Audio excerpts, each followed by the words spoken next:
Olá, queremos trazer em poucos minutos uma palavra de edificação ao seu coração. Diz assim no livro de 1 Samuel, capítulo 6, versículo 19 ao 21. Deus, contudo, feriu alguns dos homens de Bet-Semes, matando 70 deles, por terem olhado para dentro da arca do Senhor. O povo chorou por causa da grande matança que o Senhor fizera. E os homens de Bet-Semes perguntaram: Quem pode permanecer na presença do Senhor, esse Deus santo? Para quem enviamos a arca para que se afaste de nós?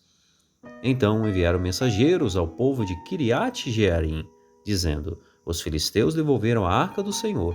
Venham e a levem para vocês.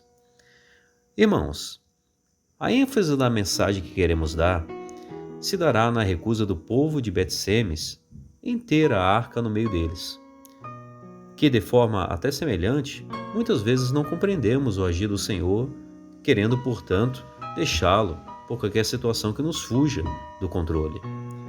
Aqui está uma pequena parte da história referente à Arca da Aliança, esse objeto que era um símbolo especial para o povo hebreu. Ela era feita de madeira de cipreste, recoberta de ouro, possuía 4 argolas, 2 de cada lado, para que fosse transportada por meio de varas. Sua tampa era de ouro, com 2 querubins de frente um para o outro, com suas asas estendidas. Dentro dela estavam as tábuas dos 10 mandamentos, o vaso de Maná e a vara de Arão. Ela representava a presença orientadora de Deus, possuindo um papel fundamental em algumas vitórias do povo hebreu.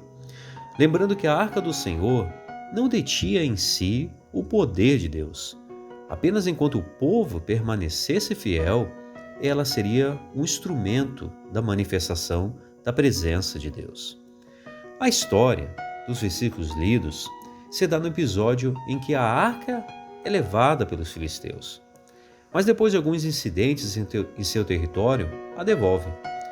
Quando esta chega ao território hebreu, mais precisamente na cidade de Bet-Semes, uma cidade de levitas, ela é recebida com festas e sacrifícios de adoração a Deus. Alegria e euforia deram lugar à falta de temor, e numa atitude de desrespeito às ordenanças do Senhor, olham para dentro da arca. Deus tinha dado instruções de como deveriam lidar com os objetos e utensílios consagrados. O juízo divino é derramado, ceifando 70 israelitas, fazendo com que o povo lamente e deseje que a arca seja retirada dentre eles.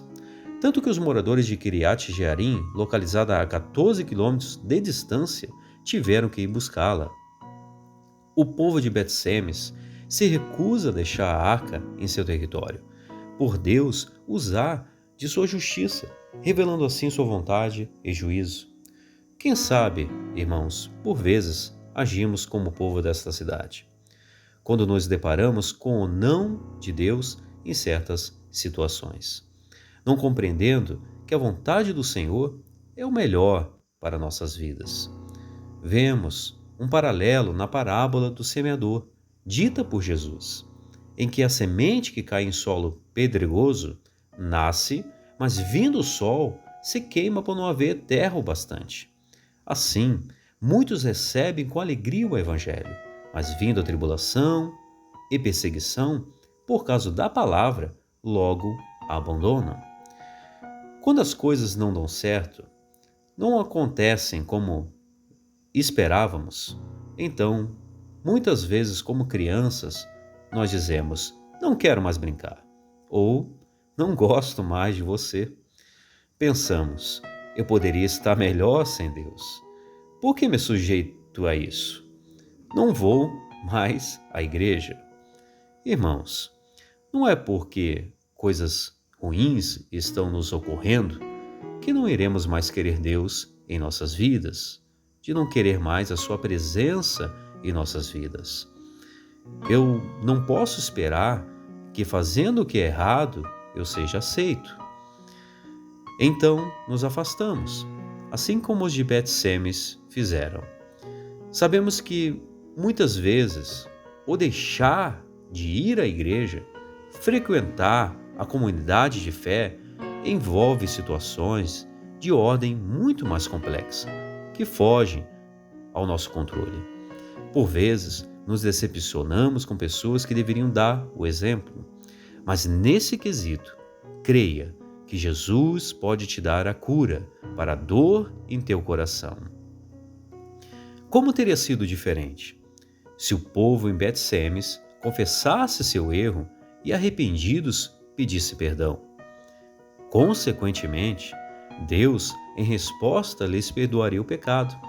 Ele lhes abençoaria, pois a Bíblia diz: os sacrifícios que agradam a Deus são um espírito quebrantado. Um coração quebrantado e contrito, ó Deus, não desprezarás. Deus se agrada quando há corações humilhados na presença dele, conscios de seus erros e também dispostos a mudar. A vontade do Senhor é o caminho que nos conduz às maiores bênçãos. Não temos contra o Senhor, contra Deus, irmãos, mas nos entreguemos em confiança de fé a Ele. Como Pai amoroso que é, experiente, que sabe o futuro, Ele nos orienta a trilhar o melhor caminho através de Sua palavra, a Bíblia Sagrada. Deus se agrada em abençoar seus filhos, mas suas bênçãos andam em sintonia com sua vontade.